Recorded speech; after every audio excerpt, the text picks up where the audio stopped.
RNE Audio. Descarga la app y disfruta de los programas de RNE y nuestros podcasts originales.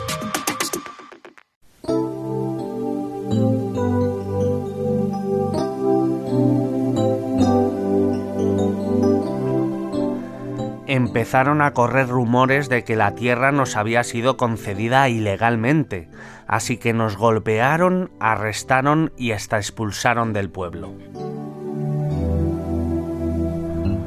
Hola amigos, les saluda Esteban Lozano, a mi lado como siempre Beni Moreno. ¿Qué tal estás hoy?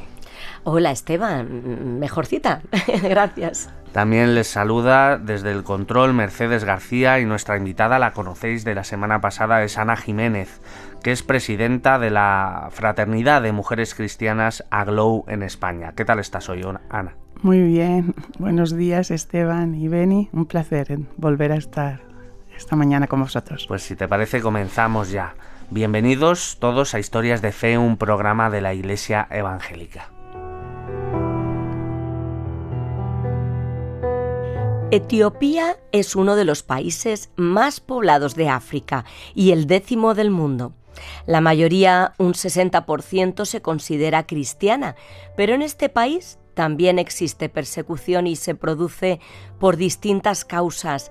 Aquellos que viven en regiones dominadas por la Iglesia Ortodoxa etíope sufren hostilidad si abandonan esta comunidad por otras expresiones del cristianismo, especialmente si son de tradición protestante. Los que viven en zonas de mayoría musulmana pueden ser blanco de los extremistas sin importar su tradición cristiana, y los conversos del Islam son los que sufren mayor presión. En este contexto, el pastor Dojo tuvo una idea que trajo paz en su zona, una región situada al sur del país.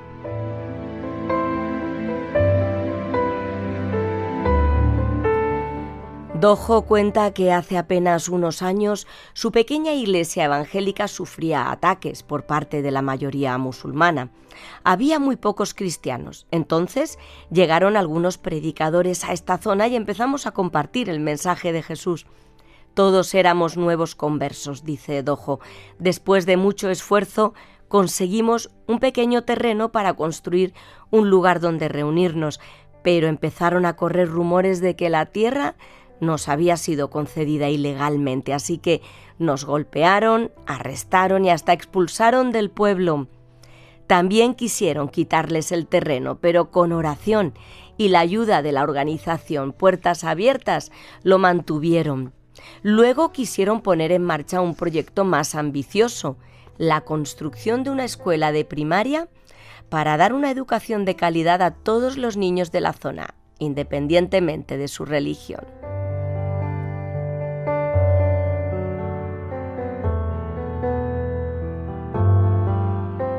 El deseo de tener una escuela se veía frenado por la necesidad de recursos, pero nunca se rindieron. La ayuda llegó y en enero de 2022 empezaron a construir. Las aulas estuvieron listas para el curso escolar de 2023. Durante el primer año, muy pocos alumnos musulmanes asistieron.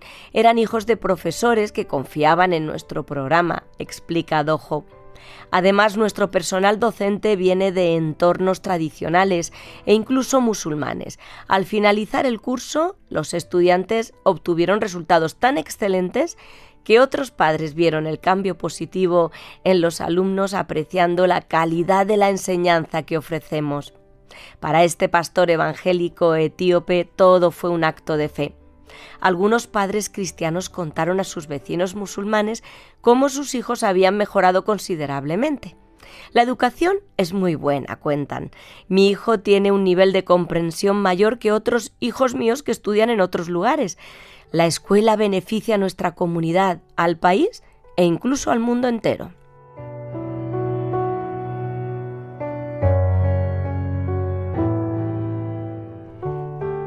El impacto en la comunidad fue muy positivo. El pastor Dojo cree que si no hubieran puesto en marcha la escuela, no gozarían del reconocimiento que tienen ahora y no habrían llegado a tender puentes con la comunidad de la misma manera. Otro de los padres piensa igual: sin la escuela, la comunicación abierta entre personas de diferentes religiones no habría sido posible. Vieron cómo tras su apertura vecinos enfrentados empezaron a relacionarse con amor. Consideran que están educando a sus hijos en el amor de Jesús y ese amor se ha expandido. Esta escuela puente está trayendo hasta reconciliación entre las familias cristianas y musulmanas, expresa emocionado el padre. Por otro lado, Dojo descansa en que Dios, que les permitió llegar hasta aquí partiendo de la nada, también les llevará hacia el futuro.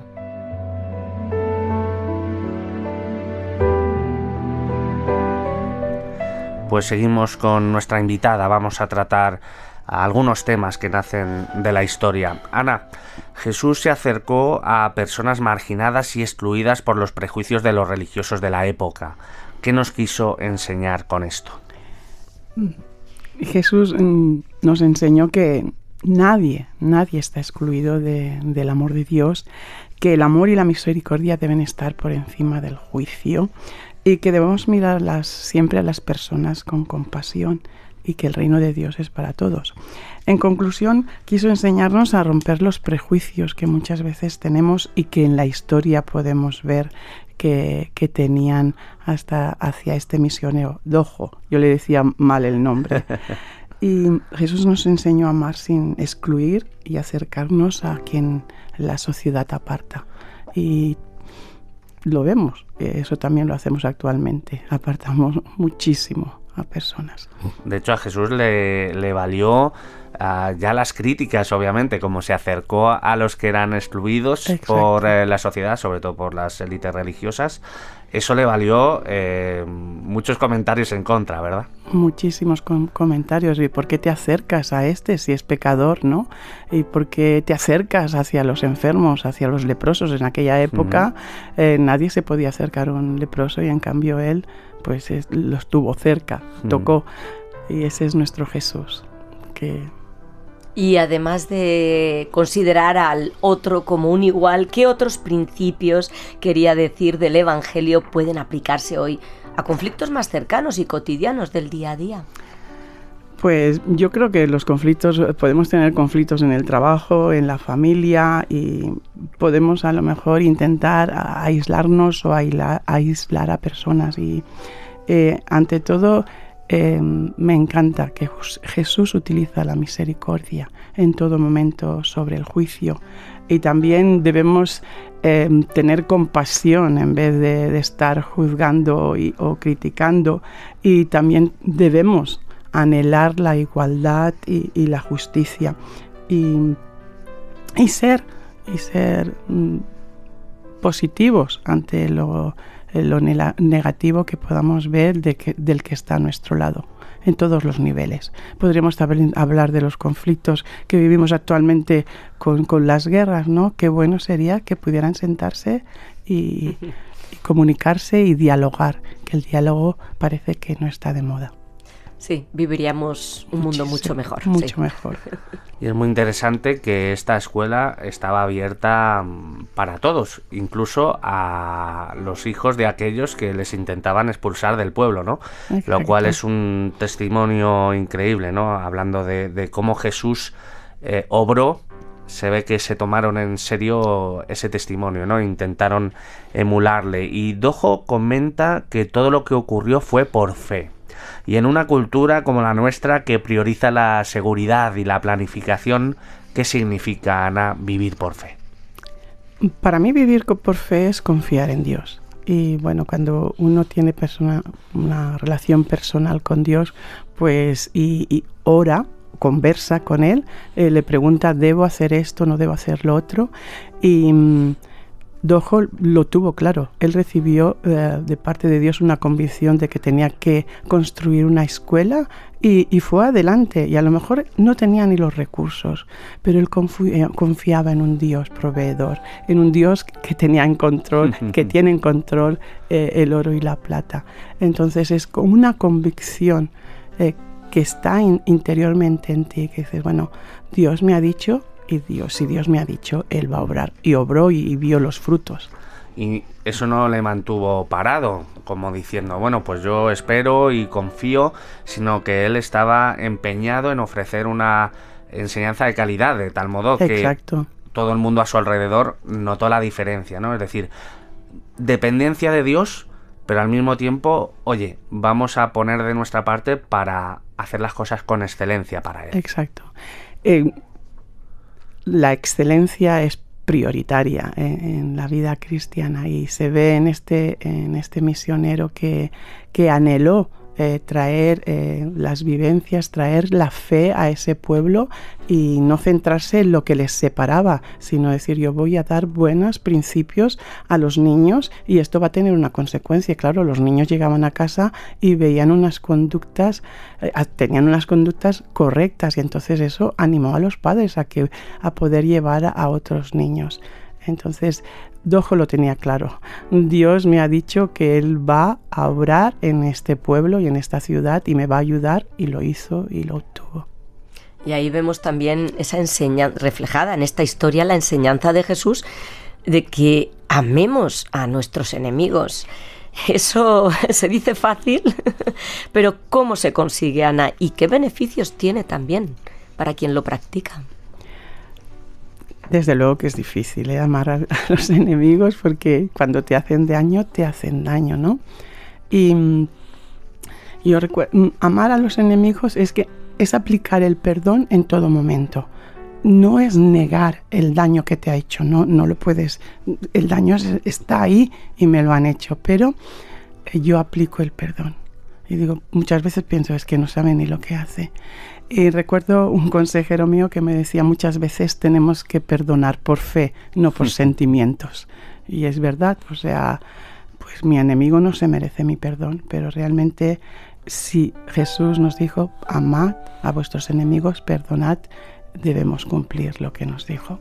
Has dicho algo muy interesante, es que no sabe lo que hace. Me viene a la mente el momento en que Jesús está sufriendo en la cruz y le dice al Padre, perdónalos porque no saben lo que hacen. Es esa dimensión de descansar ese dolor, como dices, ese sufrimiento, o sea, realmente está ahí por el daño causado, descansarlo en una soberanía que escapa a nuestro conocimiento, pero es real, que es la soberanía de Dios, y decir, Dios tiene control de la situación, ¿no? Y bueno, en el fondo, no es que no sepan en el sentido práctico que están causando un mal, pero hay algo mucho más profundo, que es una sanidad que no conocen, que viene de Dios y que todavía no tienen, ¿no?, los que causan el mal. Entonces, es una dimensión tremenda, esa dimensión espiritual de perdonar y de amar al enemigo. Necesitamos a Dios, porque humanamente es imposible. Humanamente lo que anhelamos es la revancha y, como dice actualmente la sociedad, quien me la hace, me la paga. Y esto realmente no son los principios que Dios nos ha dejado. Y a raíz de esto, ¿no?, Jesús enseña, por ejemplo, en el Sermón del Monte, que amar va más allá de los sentimientos, sino va de orar y buscar el bien de modo práctico hacia esas personas que nos hacen daño. Yo a veces pienso, Ana, si eres capaz de orar por alguien que te genera muy malos sentimientos, yo creo que eso se va temperando, se va aliviando, ¿verdad? Y al final consigues ese amor poquito a poco hacia la persona, como estamos diciendo, sin olvidar, obviamente está ahí lo que ha hecho, ¿no? Pero vas pudiendo orar más y más, ¿no?, por la persona que te ha hecho daño. ¿Y por qué es tan importante la cuestión de la reconciliación en el mensaje bíblico, Ana?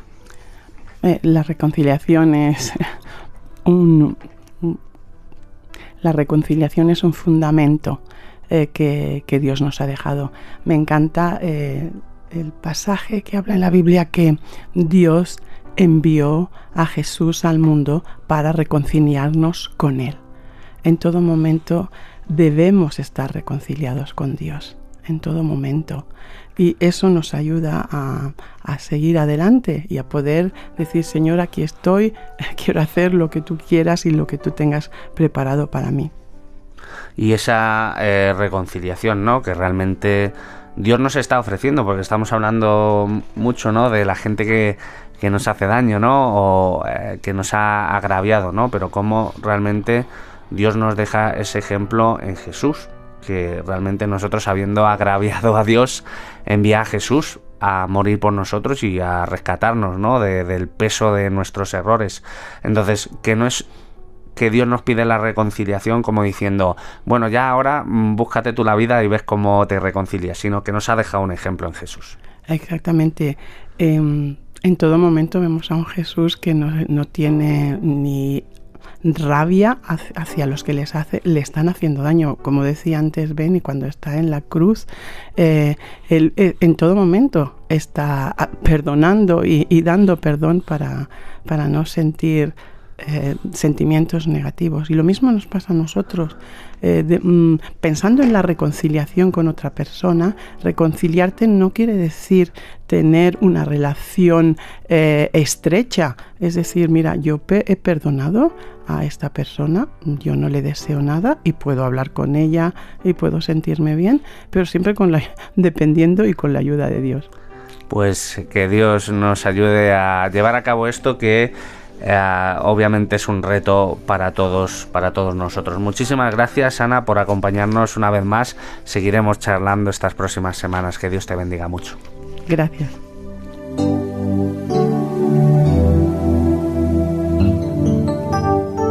¿Te imaginas que eres pastor de una iglesia pequeña en un entorno hostil, sufriendo marginación, incluso agresión física y exclusión social? Pero gracias a unos predicadores que llegan a tu zona, más vecinos abrazan la fe cristiana. ¿Te imaginas que compráis un terreno para edificar y tener un espacio para vuestros encuentros, pero en tu comunidad se extiende la noticia falsa de que lo habéis conseguido con artimañas ilegales y os quieren expulsar? ¿Te imaginas que una organización interviene, consigues quedarte y a pesar de las dificultades económicas llegan los fondos y construyes no solo un lugar de reuniones, sino una escuela para niños de toda confesión religiosa? ¿Te imaginas que los alumnos obtienen tan buenos resultados que se corre la voz y más padres deciden llevar a sus hijos a la escuela, convirtiéndose en un puente reconciliador entre familias enfrentadas por causa de la religión? Pues no te lo imagines más. Es verdad, la verdad del Dios que dio su vida para que pudiéramos tener paz ahora y siempre. Cada vez más violencia, más maldad en la tierra. Parece que el amor ha muerto y la locura reina sobre la humanidad.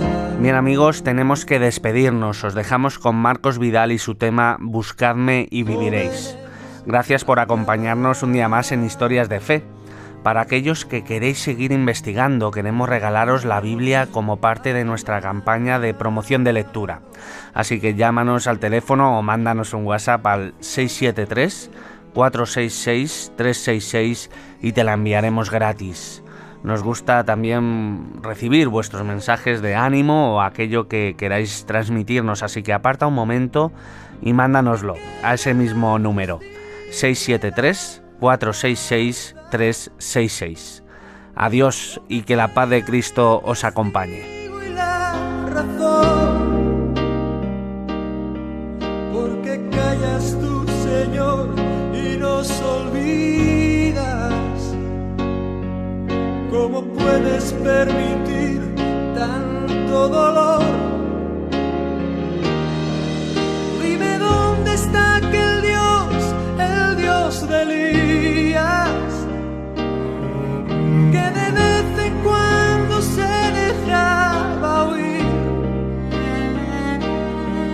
¿Cuánto tiempo tardará aún tu espíritu en venir?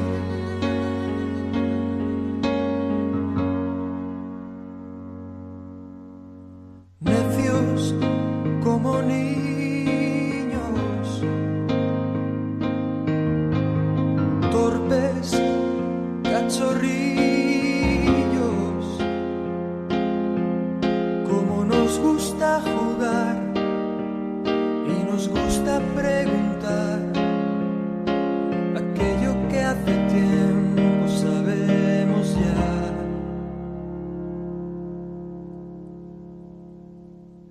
Dios aún sigue hablando, sigue aún contestando, y aquel que quiere oír aún puede percibir su voz de amor